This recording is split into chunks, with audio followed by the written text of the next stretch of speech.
The I am that we all are.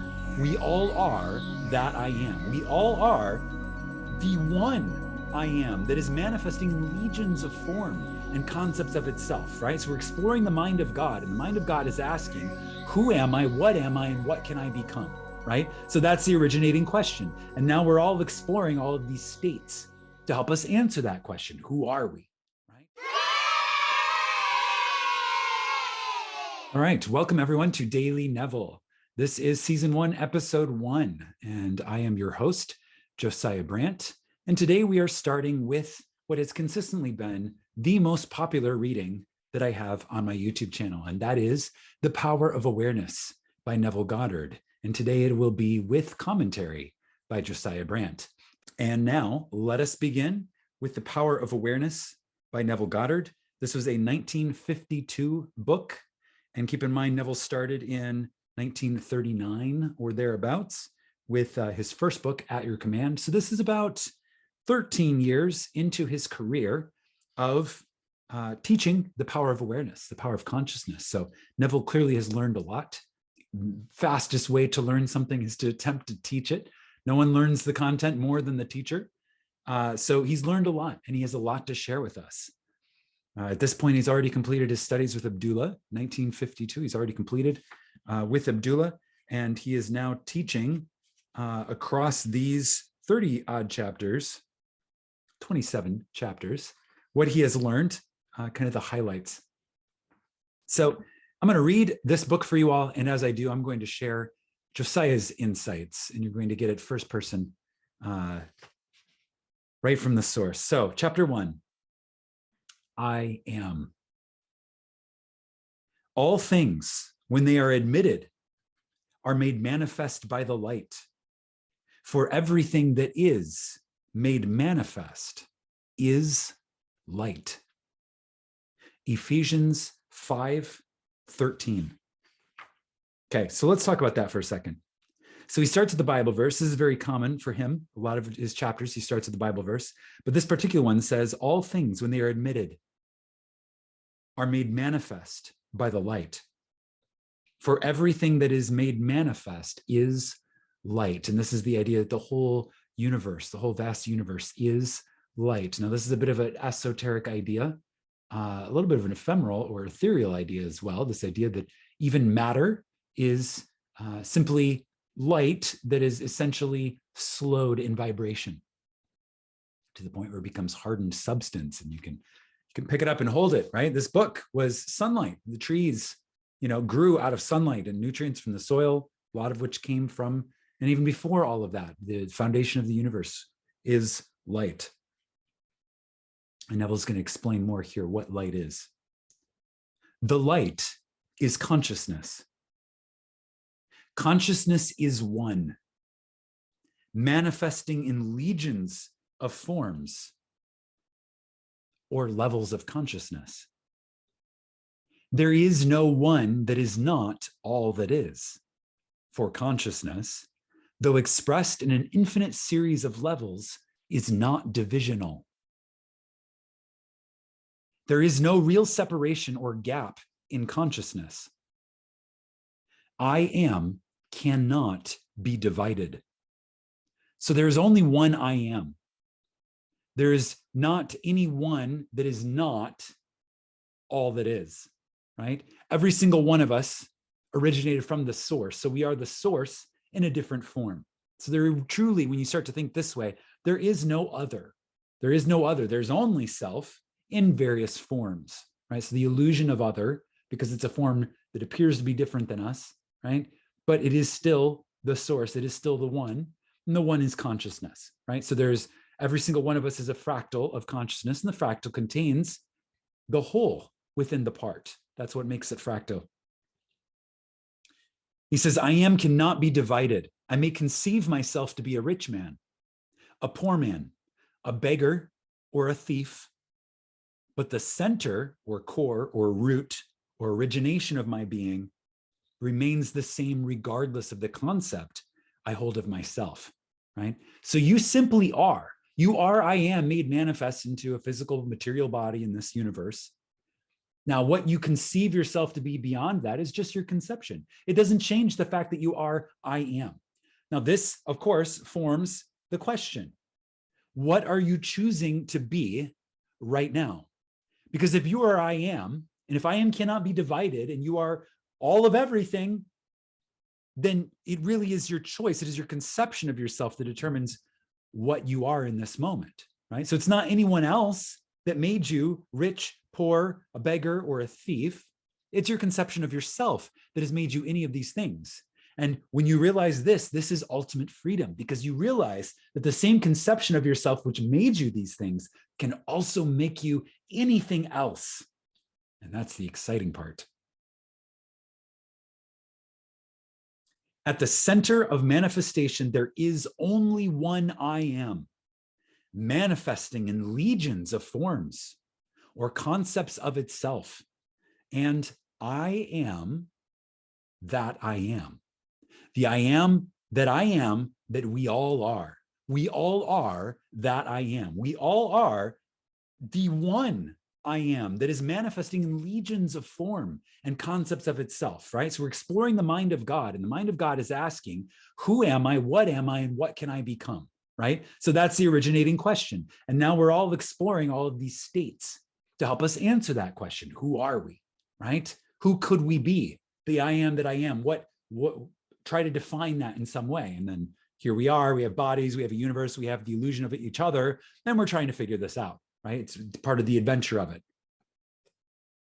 I am is the self-definition of the absolute, the foundation on which everything rests. I am is the first cause, substance. Okay, so he's just simply explaining further, illuminating further that there is only one I am, and I am is the beginning of everything, and also the end of everything, and also the totality of everything in between.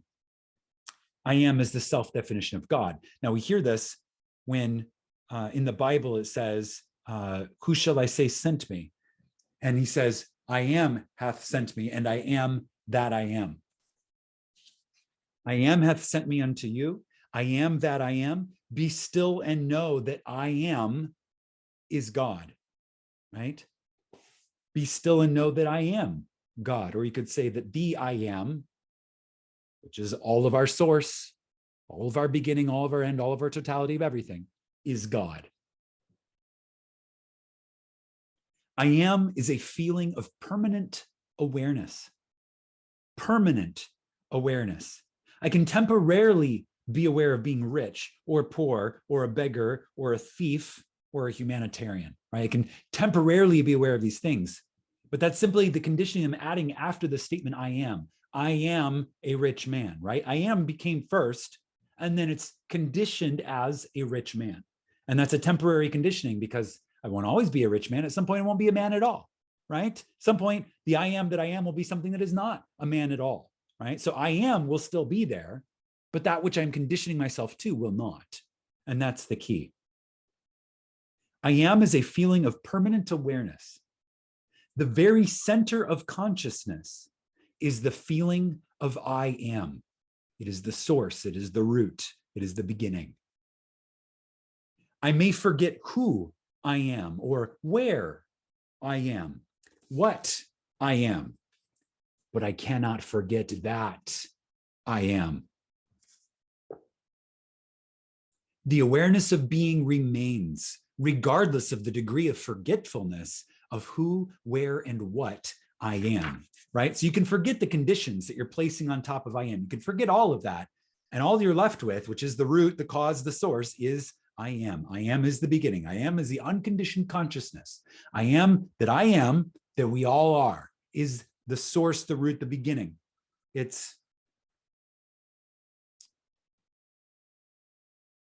the substance into which is impressed form, right? So the formless substance, which is then conditioned to form by whatever we layer on after this idea of I am. I am is that which amid unnumbered forms is ever the same. Okay, so this is the virgin aspect of awareness.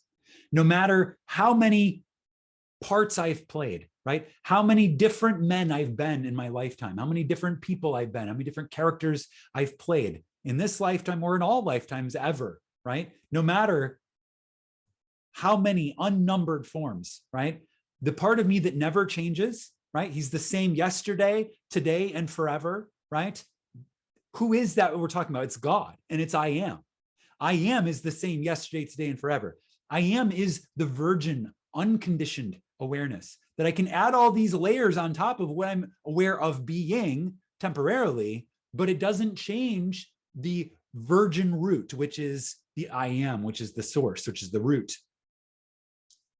It's changeless, remains ever the same. This great discovery of cause reveals that, good or bad, man is actually the arbiter of his own fate, and that it is his concept of himself that determines the world in which he lives. Is that a little clearer now? Is it clear now to understand how it is the concept of yourself that determines the world in which you live? Once you understand which part of your awareness is I am and which part of your awareness is conditioned, right? The story that you're telling about who you are. The story that you're telling about who you are is the conditioning layered on top of I am. Because I am is just simple awareness of being. And now, after you have that simple awareness of being, then you can tell a story about I am being such and such, or going such and such a place, or doing such and such a thing, right? The such and such a thing, the such and such a place, such and such a person, all of that is the story that I'm telling. The story is the conditioning that I'm layering on top of the original state, which is I am, which is the unconditioned consciousness. And this it is why it is our concept of ourselves that determines the world in which we live.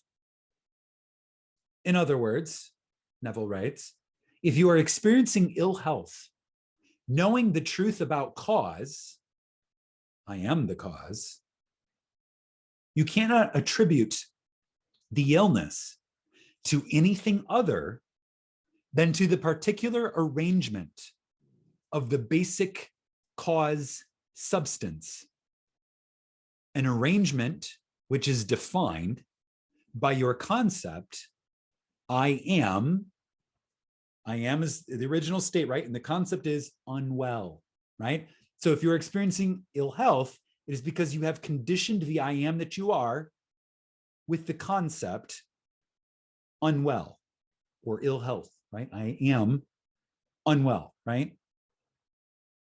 This is why the Bible tells us, let the weak man say, I am strong, right? Let the unconditioned awareness, the I am that I am, which has infinite choice about what to condition itself with, let it choose what it desires to be conditioned with, right? Let it choose that. Let the weak man say, I am strong. That's from Joel 3:10. And Neville writes, for by his assumption that I am strong, the cause substance, which is I am, is rearranged and must therefore manifest that which its rearrangement affirms. This principle governs every aspect of your life, be it social, financial, intellectual, or spiritual. This principle, the principle of conditioning the I am with a state, all these ideas weave together. I am is that reality to which, whatever happens, we must turn for an explanation of the phenomena of life.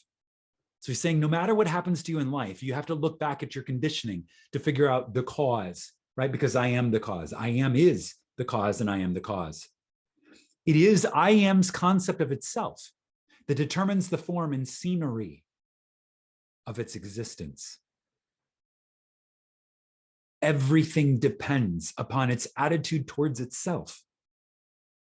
That which it will not affirm as true of itself cannot awaken in its world. I just love that. That which it will not affirm as true of itself cannot awaken in its world. It is not to say that there is anything that doesn't exist, right? Because all things exist. All things exist. happy states, the sad states, the so-called good states, the so-called evil states, the lying, cheating, and stealing, the gift, compassion, love, empathy, joy, happiness, peace, prosperity. All of these things exist, right? But it is your condition of yourself. It is your conditioning of your true self, which is your I am, which either awakens these things for you to experience or lets them sleep in unconsciousness, right? So if you affirm that it's true of yourself, it awakens so that it can confirm back to you that it's true of yourself. And this is why there's so much evidence for anything that you claim yourself to be. You can look around your life and say, oh, there's evidence for why I am this way, right? It's because you've awoken those qualities in your life. And if those qualities are not what you want, you need to awaken different qualities by refusing to affirm as true anything that you desire, you do not desire to experience, right? Don't affirm it as true if you do not desire to experience it. Your concept of yourself, such as I am strong, I am secure, I am loved, determines the world in which you live. Ooh. In other words, when you say, I am a man, I am a father, I am an American, you are not defining different I ams. You are defining different concepts or arrangements of the one I am. Even in the phenomena of nature, if the tree were articulate, it would say, I am a tree, an apple tree, a fruitful tree. When you know that consciousness is the one and only reality, conceiving itself to be something good or bad or indifferent, and becoming that which it conceived itself to be, and we know this now, right? We've explored this in depth. We understand this is what's happening every moment of every present moment, which is all time eternity. When we know this, we are free from the tyranny of second cause. We are free from the tyranny of second cause. Second cause is a tyranny. All of those people, less and less by the day, right? Because humanity is waking up, but all of those people, the numbers are declining day by day, are under the tyranny of second cause because they think it was that person over there that did it to them. It was this situation over here that did it to me. It was that circumstance plus that guy plus that girl plus that made this happen. All of those are secondary causes. What truly made it happen was first cause. It's your concept of yourself. No man come unto the Father except I draw him, right? Nothing happens to me in my world unless in some way I have called it to awaken through my concept of myself.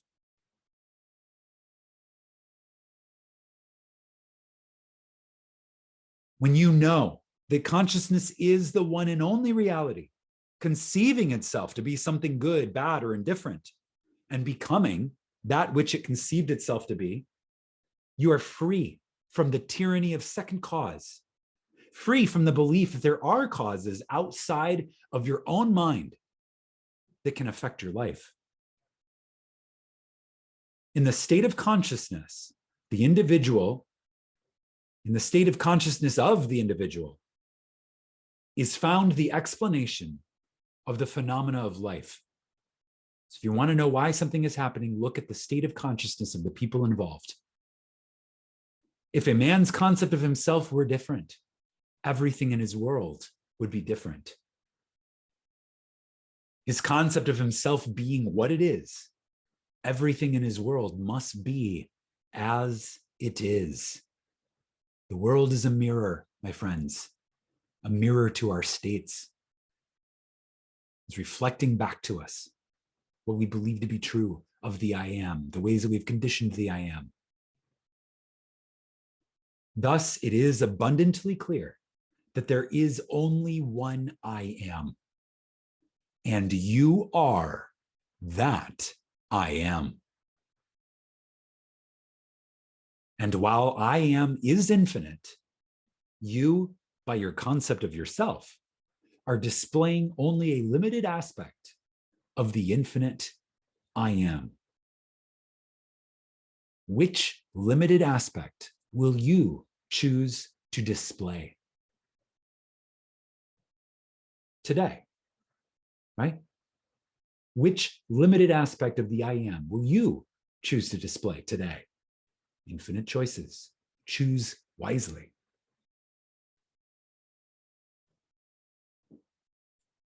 Build thee more stately mansions, O my soul, as the swift seasons roll. Leave thy low vaulted past. Let each new temple nobler than the last. Shut thee from heaven with a dome more vast, till thou at length art free, leaving thine outgrown shell by life's unresting sea.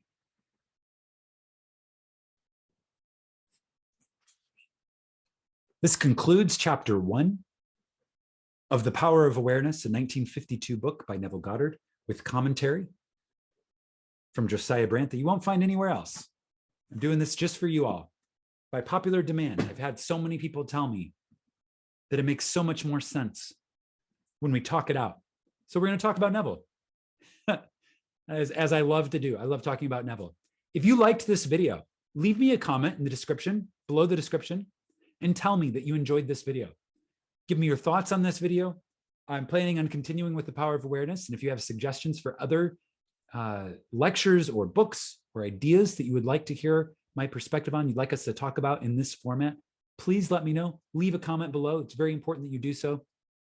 Also, please like this video to help others find it. And if you haven't already, subscribe to my channel so that you receive more of this extremely valuable content. Priceless. This content is priceless. There is nothing more valuable than this. That's all I got. See you in the next. Imagine wisely, my friends.